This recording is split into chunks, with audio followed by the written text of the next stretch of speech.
Praise the lord everyone. సామెతల గ్రంథము 18వ అధ్యాయము 21వ వచనములు గమనిస్తే, జీవ మరణములు 4వ వశము, దాని యందు ప్రీతి పడువారు దాని ఫలము తిందురు. మరి సొలొమోను, రాజైన సొలొమోను గారు చెప్పబడిన మాటల్లో ఒక లోతైన అంశము ఏంటంటే, జ్ఞానంతో కూడిన ఒక మంచి లోతైన మాట, జీవ మరణములు 4వ వశము. మరి నువ్వు కలిగిన దేవుడు జీవం కలిగిన దేవుడు. మరి ఆయన జీవపు మాటలు పలికినప్పుడు మరి నాలుకల నుంచి అనేకమైన కార్యాలు జరగడానికి సిద్ధంగా ఉన్నాయి.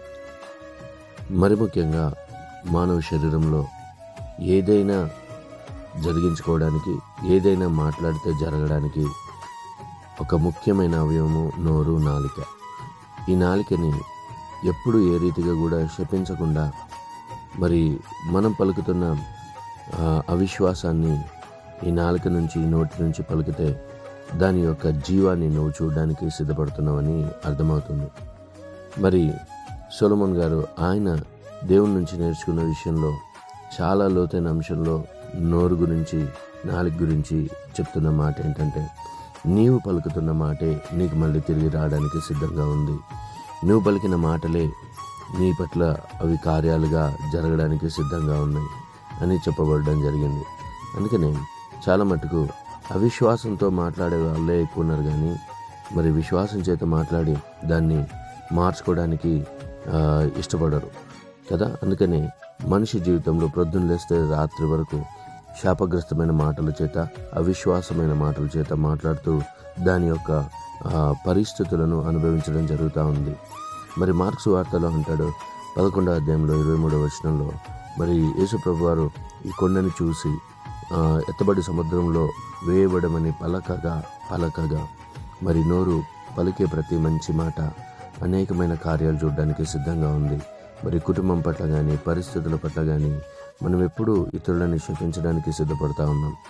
శపించడం వల్ల, కుటుంబంలో పిల్లల్ని శపించడం వల్ల, తల్లిదండ్రులను శపించడం వల్ల, భార్య, భర్త, కుటుంబము శపించుకోవడం వల్ల ఆ కుటుంబం ఎక్కువగా ఆశీర్వాదకరంగా లేదు. మరి అది దీవించబడదు. అది పైన ఉందే కానీ మళ్ళీ లోపల రోగాల చేత, సమస్యల చేత ఆ శరీరం నింపబడ్డానికి సిద్ధంగా ఉంది. అందుకనే జీవ మరణములు 4వ వశము. మరి యేసు ప్రభు వారు మరి ప్రతిదీ భూమి మీద ఇది పలకగా అది పలకగా అని ఆదికాండంలో ఉంది. వెలుగు కలగనుగాక అనగా అదే రీతిగా చెట్లు, వృక్షాలు అన్నీ పలకగా కలిగేను అని అంటున్నాడు. మరి ఆత్మలో మనం నింపబడినాము, ఆత్మ ద్వారా నింపబడి ఉన్నాము. మరి ఆయన మాటలను కలిగి ఉన్న మనము జీవపు మాటలే పలకాలి, కానీ శాపగ్రస్తమైన మాటలు పలకడం వల్ల దాన్ని మనము జయించలేకపోతా ఉన్నాం. మరి అందుకనే మన కుటుంబాల్లో మేబీ ఇది శ్రమల ద్వారా కానీ, శోధనల ద్వారా కానీ, రోగాల ద్వారా కానీ, నొప్పుల ద్వారా కానీ, కుటుంబము ఎదగకపోవడం కానీ, నువ్వు నాశనం అయిపోతావని పలకడం ద్వారా కానీ, ఇలాంటి శాపనార్థమైన మాటలు మాట్లాడడం వల్ల ఆ కుటుంబము, ఆ పిల్లలు, ఆ జీవితము ఇదిగో ఎదగలేకుండా అయిపోతూ ఉంది. మరి కొన్ని ఎగ్జాంపుల్ చూస్తే, కొంతమంది వివాహాల గురించి మాట్లాడతారు. నీకు పెళ్ళే కాదు, నీకు చదువు రాదు, ఇంకొకటి నీకు ఉద్యోగం రాదు, నువ్వు ఎందులో బ్లెస్ అవ్వలేవు, ఇన్ని రకాలుగా మాట్లాడడం వల్ల నీ యొక్క నాలికే పనిచేస్తుంది, కానీ వారి ఆత్మీయత కానీ, వారి శరీరం కానీ ఎక్కడ ముందుకు వెళ్ళలేకపోతుంది. ప్లీజ్ దయచేసి మరి మంచి విశ్వాస ఎప్పుడు బలమైన మాటలే మాట్లాడతాడు. దేవుని మాటలే మాట్లాడడం జరుగుతుంది. అన్ని పలకగా, విశ్వాసం చేత పలకగా సమస్త కార్యాలు దేవుని కృపచేత నీకు జరుగునుగాక. ఈరోజు నుంచి నీ నోటికి ఒక మంచి ఎక్సర్సైజ్ దయచేయి.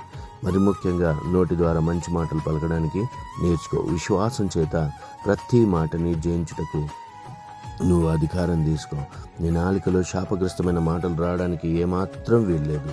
దేవుడి వాక్యం దీవించునుగాక. ఆమెన్.